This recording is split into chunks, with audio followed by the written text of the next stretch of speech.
The lights were hot, the air electric, and the crowd restless with anticipation. It was supposed to be another routine panel, another chance for speeches and polite exchanges. But then, without warning, the temperature in the room shifted.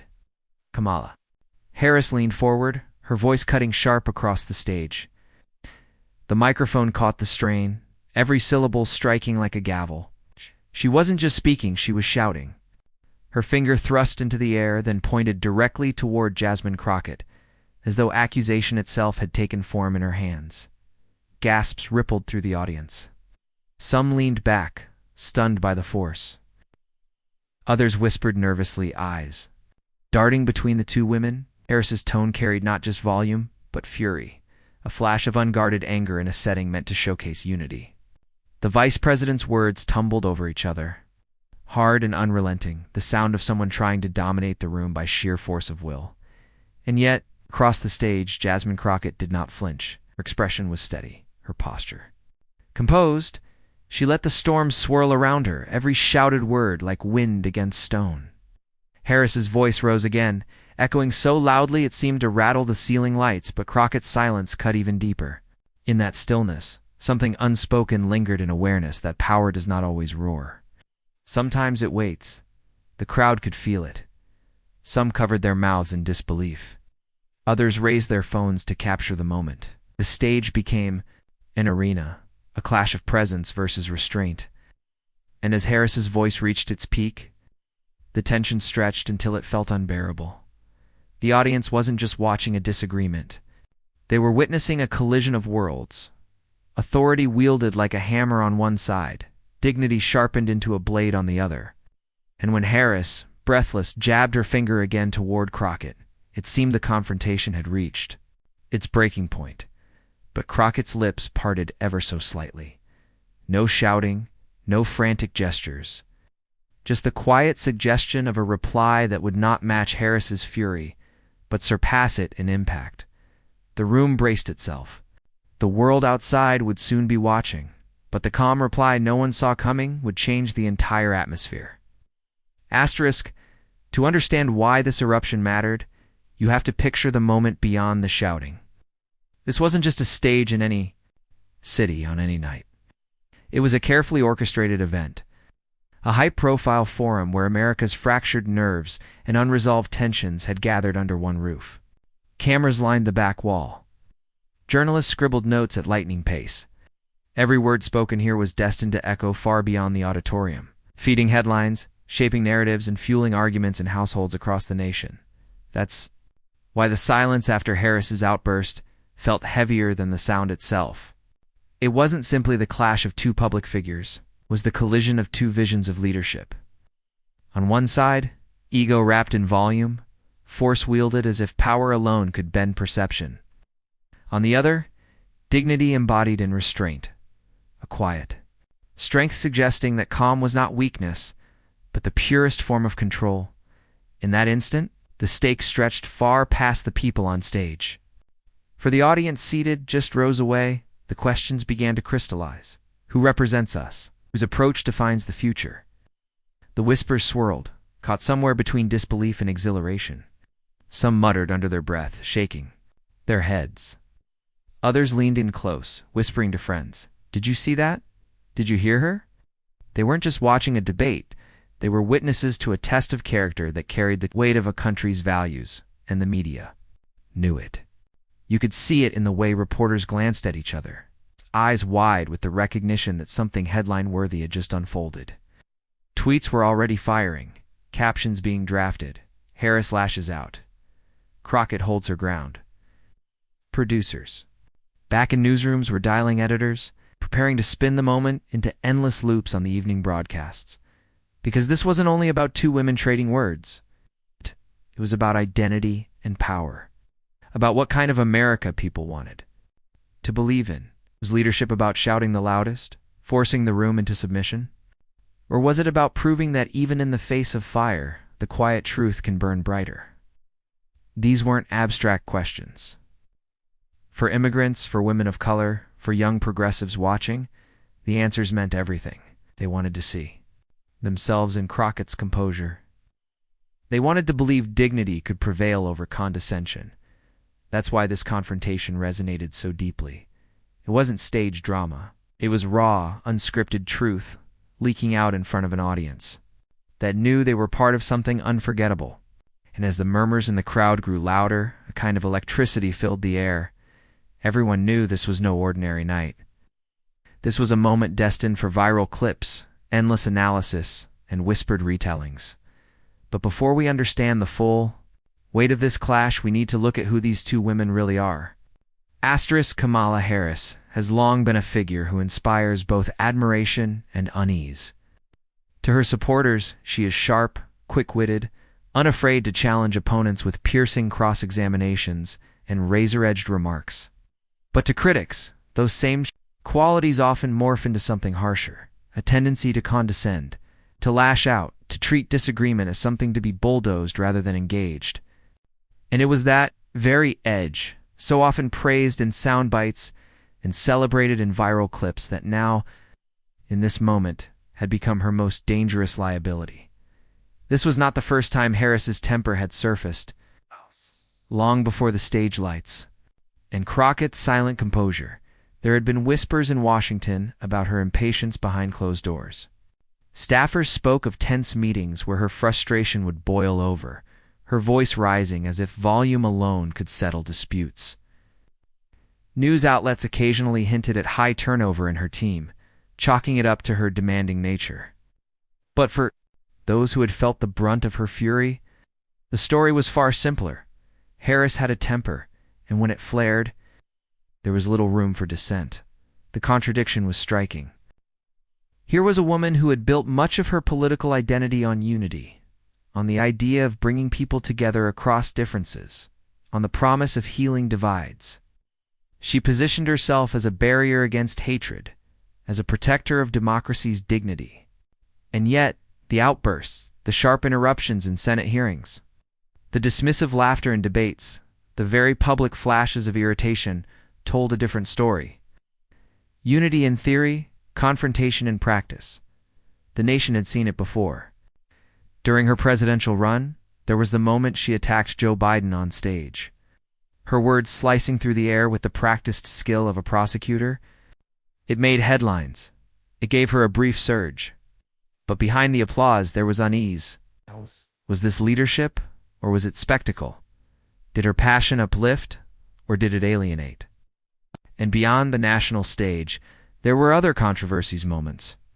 When her role as California's Attorney General cast long shadows, toughened crime decisions that critics argued harmed the very communities she claimed to champion. A record that sometimes seemed at odds with her rhetoric. Too many progressives. This history was not just complicated, it was troubling. And it painted the portrait of a politician whose polished image of justice was often undercut by choices that seemed more about power than principle. In the current political climate, where authenticity is currency and transparency is demanded, these contradictions stood out even more sharply. The outbursts weren't just personality quirks. They became symbols of something larger. Was Harris the embodiment of establishment politics, loud, unyielding, more concerned with control than connection? Or was she a leader struggling to balance passion with patience, authority with empathy?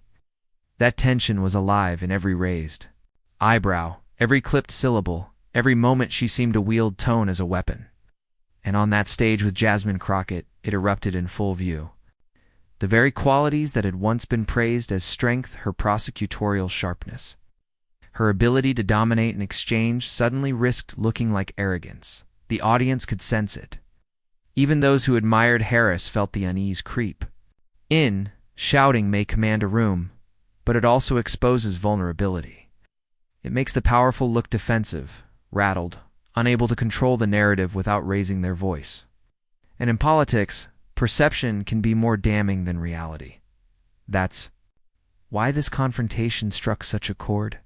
It wasn't just Harris losing her temper. It was Harris embodying the very criticisms that had followed her for years. For the crowd, and for the millions who would later watch the clip, the question was unavoidable.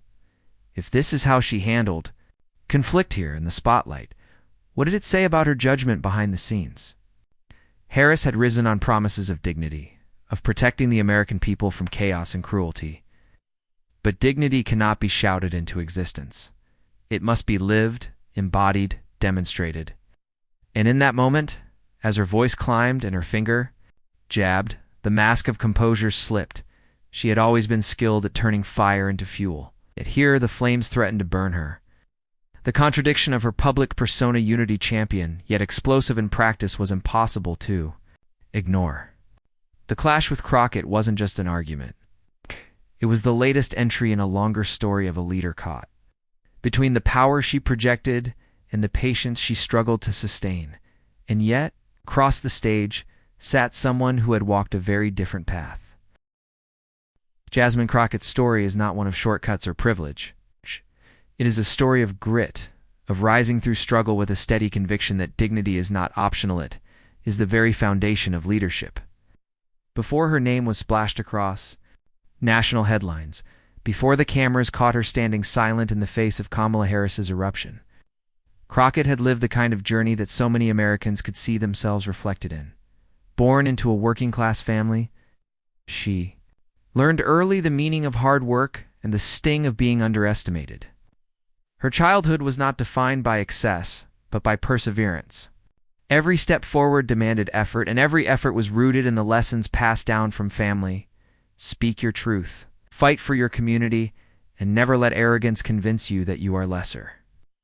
That grounding, those quiet lessons shaped the woman who would one day stand on stage, embodying a calm that was more powerful than 100 raised voices.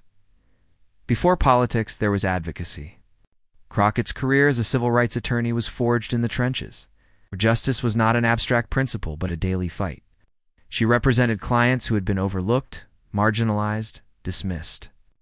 In crowded courtrooms and late-night strategy sessions, she discovered that true strength did not come from shouting down an opponent, but from dismantling them with truth, patience, and precision. She earned a reputation for her sharp comebacks, not barbed for the sake of cruelty, but designed to expose hypocrisy and elevate dignity. In a world where politics often rewards theater, she embodied something different. Authenticity. Her rise in politics was not inevitable. Few thought she could make it in the cutthroat arena where money, connections, and establishment ties often decide who survives. Crockett, however, had something those advantages could not buy: resilience. Every doubt cast her way only became fuel. Every opponent who underestimated her only sharpened her resolve.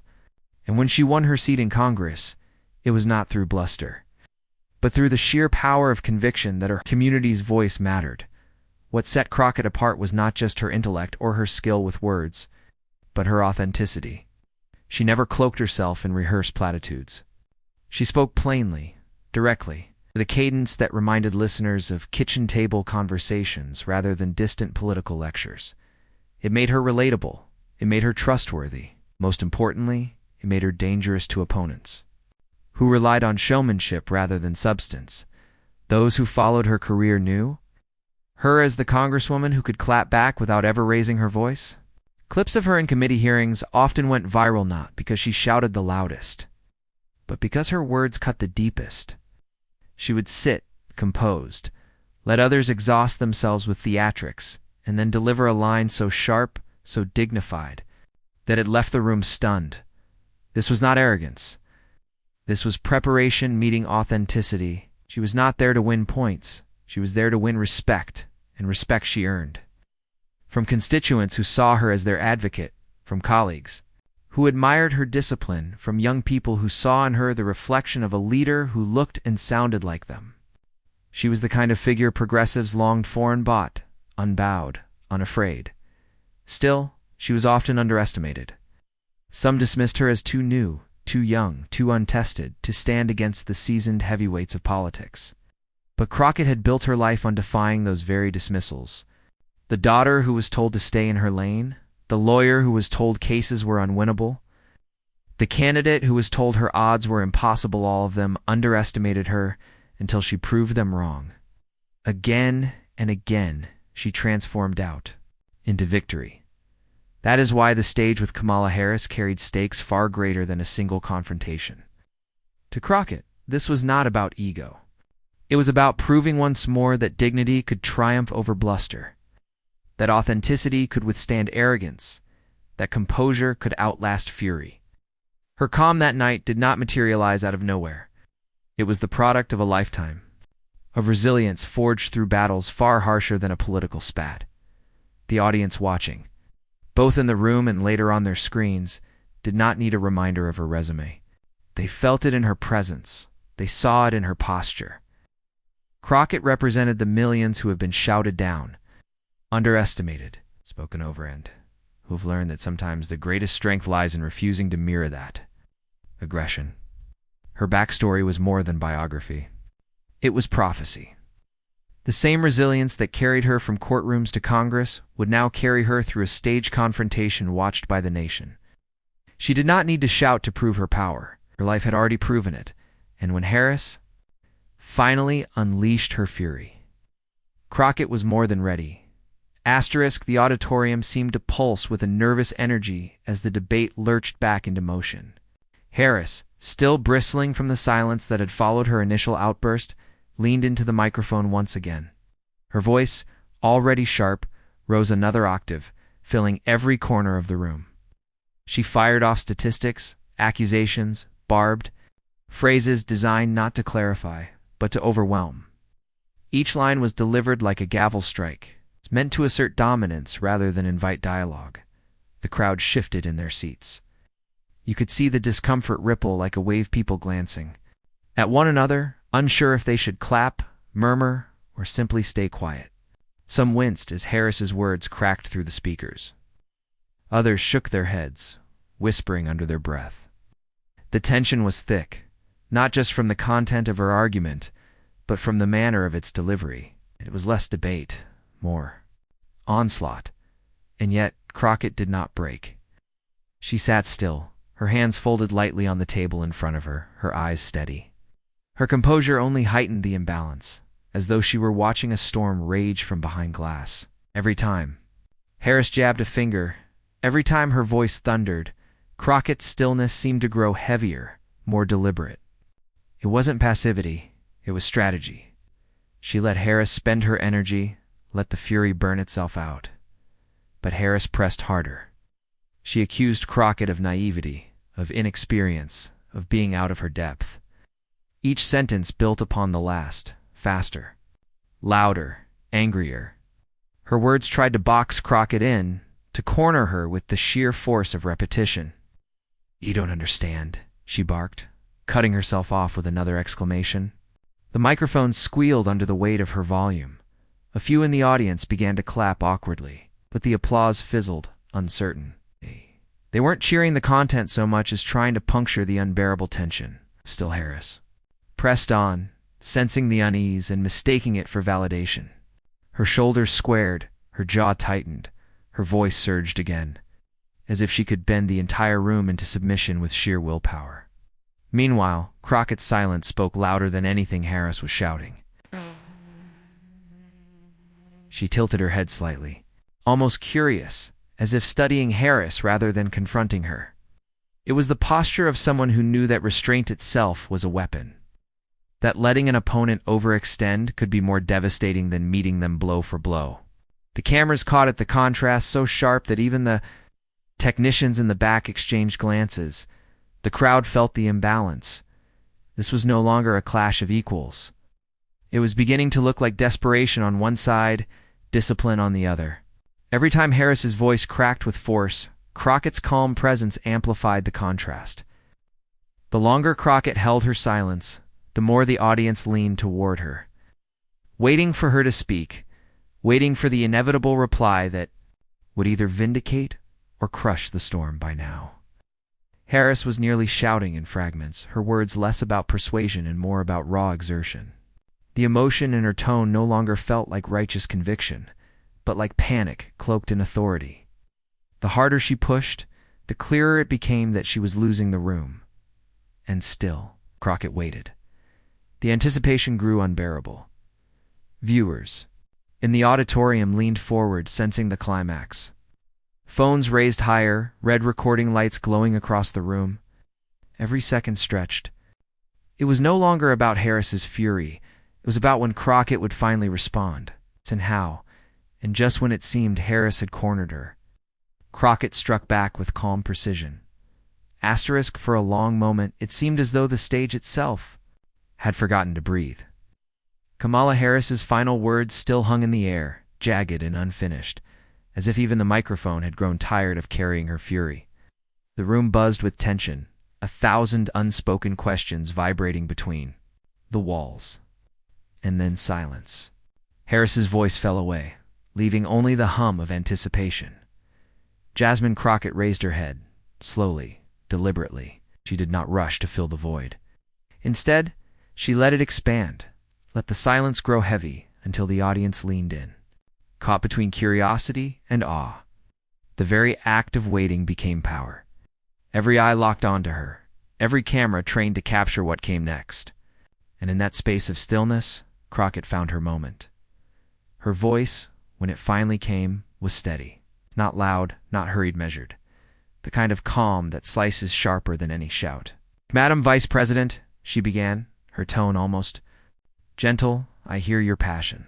Passion without clarity is just noise." The room erupted in a collective gasp, as if someone had thrown open a window in the middle of a storm. Harris blinked, momentarily stunned by the precision of the line. The audience shifted forward, sensing they were about to witness something unforgettable. Crockett continued, her words flowing with deliberate pauses that forced everyone to hang on each syllable. "We are here tonight to serve the people, not to shout them into silence. I was elected not to echo the loudest voice, but to amplify the quiet ones, the ones who never get a microphone." The crowd stirred. Applause broke out from one corner, then spread like fire across the auditorium. Crockett waited, unbothered by the interruption. She understood the rhythm of the room now. She let the cheers crest and settle before speaking again, reclaiming the silence as her own. "And with respect," she added, turning slightly toward Harris. "If leadership were measured by decibels, the bullies of this world would already be kings. But leadership, true leadership, is measured by who keeps their dignity when the room is loudest."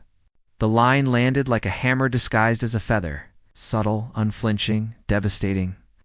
Harris's jaw tightened, her eyes narrowing, but she did not interrupt. Perhaps she knew that any response would only confirm the point. Crockett's calm precision grew bolder with each sentence. She reminded the audience of her work as an attorney, of clients who had been silenced for years until someone dared to stand beside them. "I have stood in rooms where shouting meant survival," she said softly, "and I learned something important. Volume is not the same as victory." Gasps again. Phones rose higher, recording every word. Viewers online would later replay this moment, dissecting every syllable, every pause. It wasn't just the words, it was the delivery.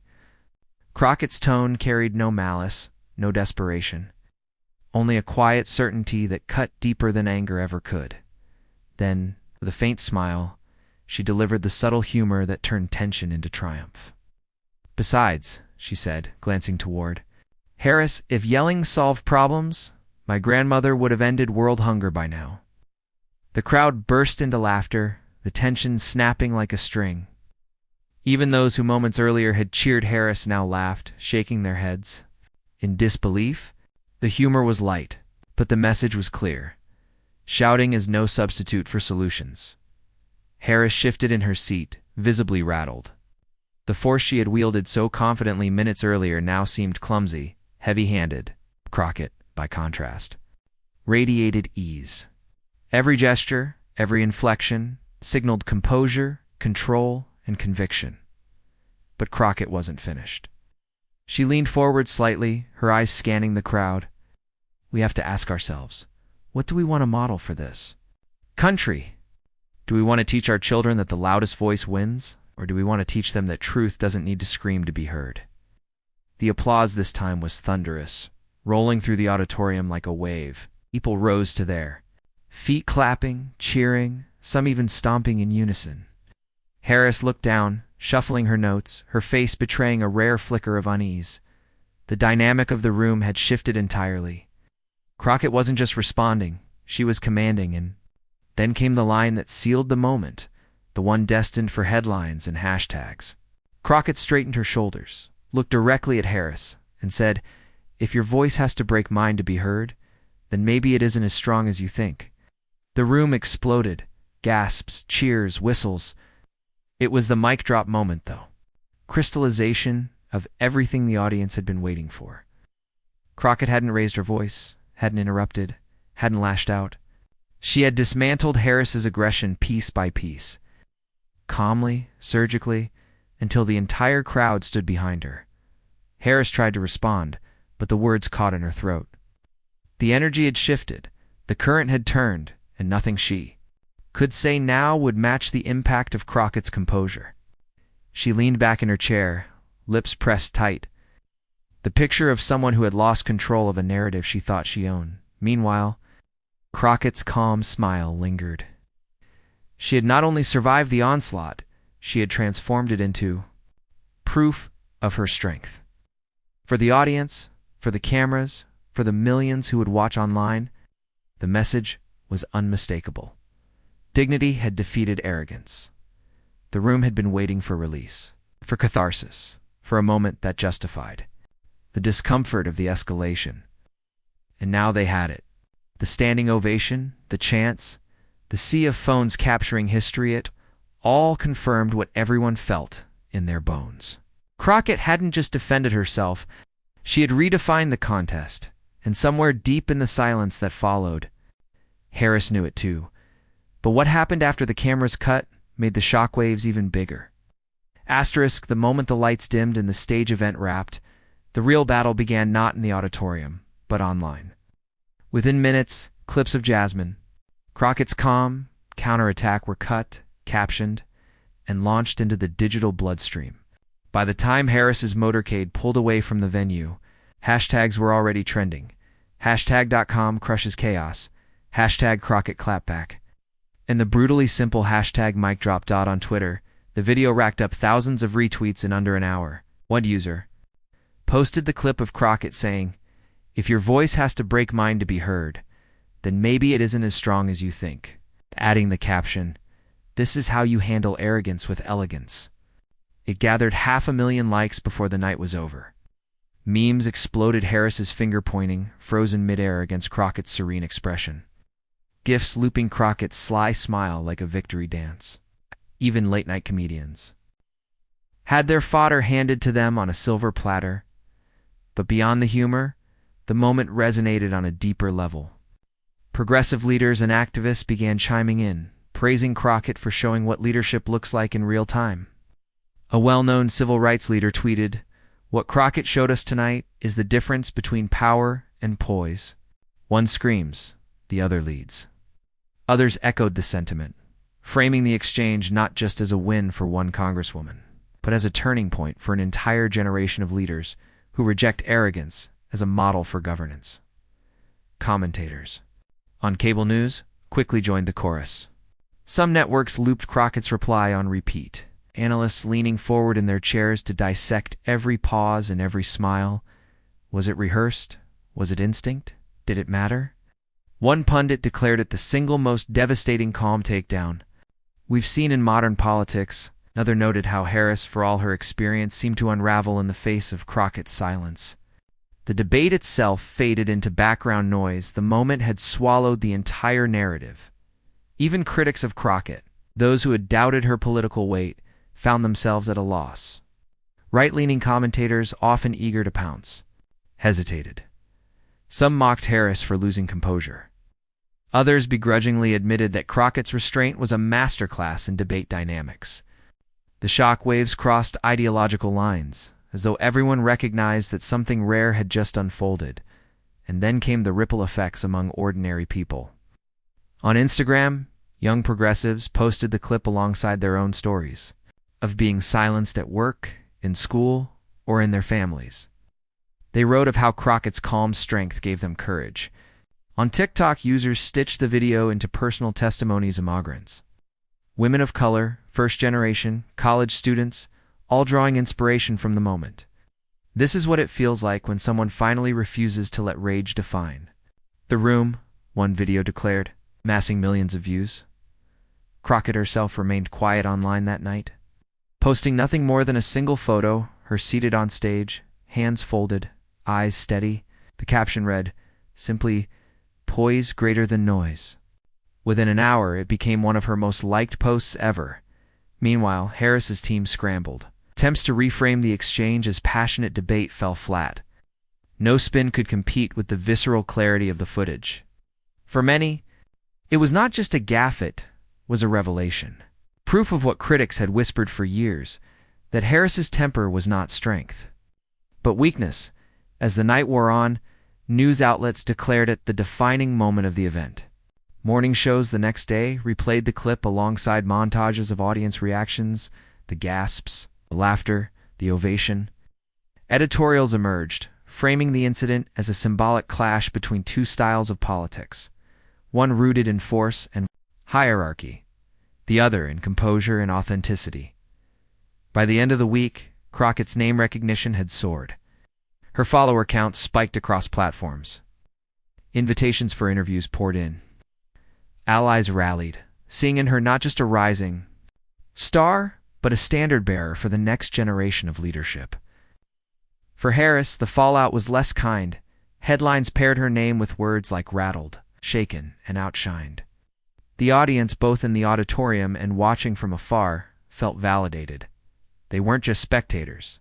They were participants in a collective realization that dignity can win, that calm can carry the day. The memes, the hashtags, the comment threads, they became a chorus of shared empowerment. People laughed, people applauded, people reflected. And beneath the surface, they carried a sense of belonging, a certainty that they had just witnessed more than a viral moment. They had seen history in miniature, the fall of arrogance, the rise of composure. Yet beyond the trending hashtags, the deeper lesson struck at something timeless.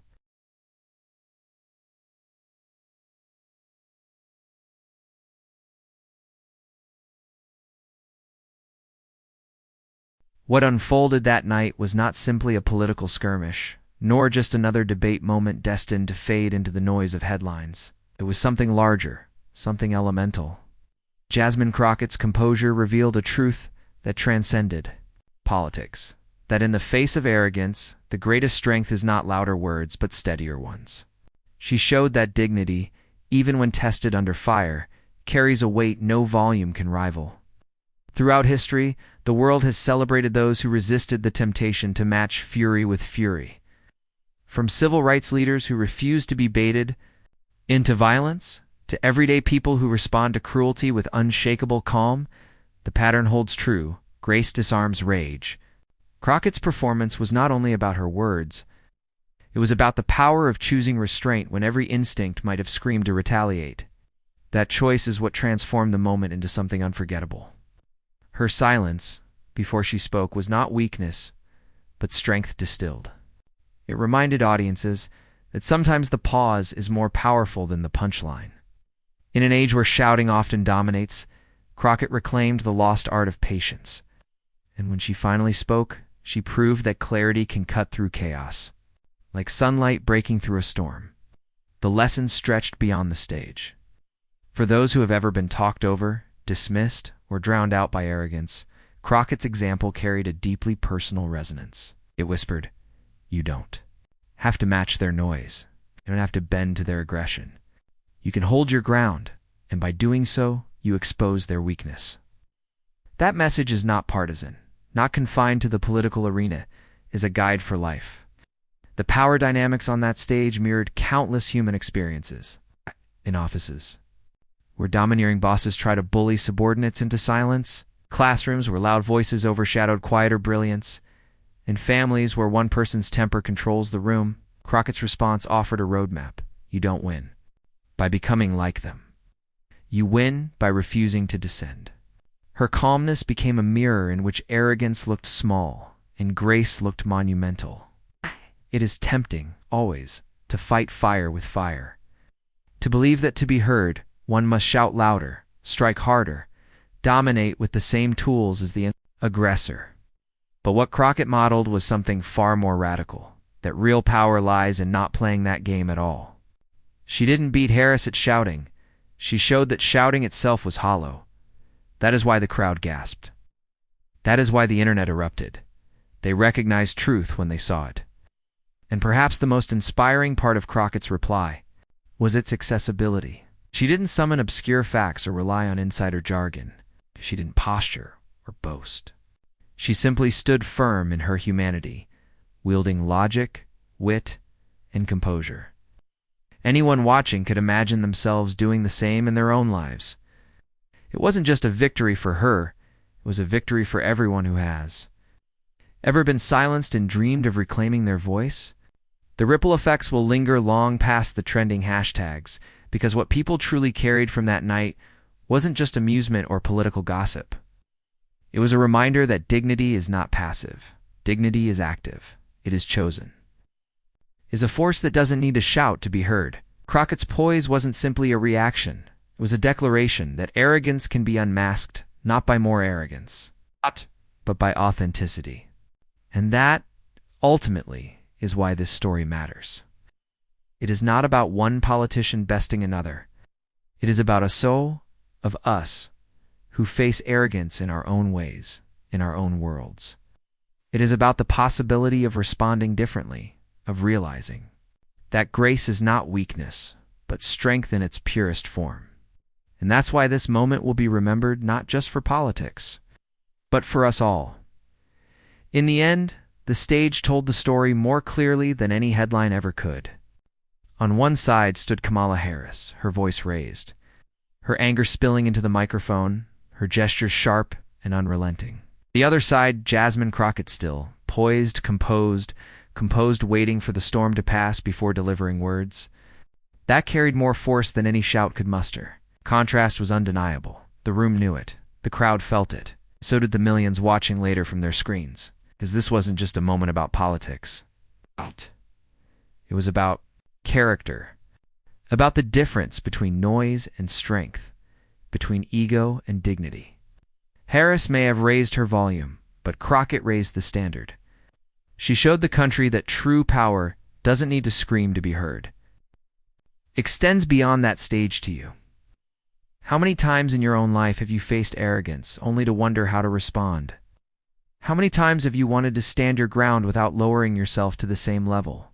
Crockett gave us all a blueprint. Stay calm, stay true, and let dignity do the heavy lifting. If this story inspired you, if it reminded you of your own resilience, or gave you courage to face arrogance in your world, don't let it stop here. Share this video with someone who needs that reminder today. Drop your story in the comments. Tell us how you've faced down noise with composure. And if you believe that dignity is stronger than arrogance, join us by subscribing, because this community isn't just about politics, it's about power. It's identity and the strength we all carry inside. This was more than a clash on stage. This was a movement. And it starts with us.